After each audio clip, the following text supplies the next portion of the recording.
আমিনুল হক সাইম, ময়মনসিংহ এক। আপনি বক্তব্য রাখবেন 2 মিনিট। স্পিকার, আপনাকে ধন্যবাদ। মাননীয় স্পিকার, আমি আপনার দৃষ্টি আকর্ষণ করছি, আজকে আমার হালুয়াঘাট উপজেলায় 11 নম্বর ব্যক্তির জানাজা পড়া হয়েছে আজকে জোহর নামাজের পরে। আমি খুব অবাক হচ্ছি যে এই গুরুত্বপূর্ণ বিষয়টি এখনো সরকারের দৃষ্টি আকর্ষণ কেন করেনি।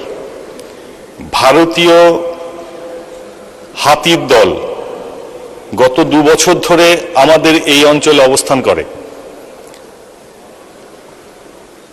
11 জন ব্যক্তির প্রাণ গেছে মাননীয় স্পিকার, এখন পর্যন্ত আমার 2টি উপজেলায়।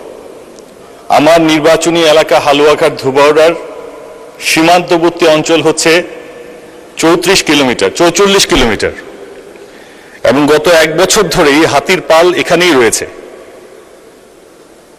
আমরা আতঙ্কিত হচ্ছি, নেচার অফ কিলিং যে দেখছি, হাতির মানুষকে মারছে এবং তার শরীর থেকে অঙ্গ প্রত্যঙ্গ আলাদা করে ফেলছে। আমি আপনার মধ্য দিয়ে সংশ্লিষ্ট মন্ত্রী মহোদয়ের কাছে এই প্রশ্নটি করতে চাই যে এখনো আমাদেরকে রক্ষা করতে হবে। খুব দুরবস্থার মধ্যে আমরা দিনযাপন করছি।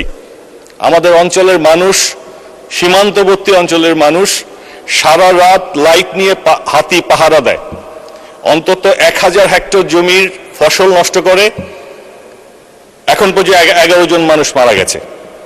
আমি আপনার মধ্য দিয়ে বন এবং পরিবেশ মন্ত্রণালয়ের মন্ত্রী মহোদয়ের দৃষ্টি আকর্ষণ করছি, এই ব্যাপারে একটি গুরুত্বপূর্ণ ভূমিকা নেওয়া উচিত। আমার মনে হচ্ছে যে হাতি যে নেচারটি দেখাচ্ছে এটি বড় ভয়াবহ। মানুষকে মারছে এবং তার শরীরের অঙ্গ প্রত্যঙ্গ আলাদা করে ফেলছে। সুতরাং আপনার মধ্যে দিয়ে এই দাবিটুকু আমি করছি, এটি অত্যন্ত গুরুত্বপূর্ণ বিষয়।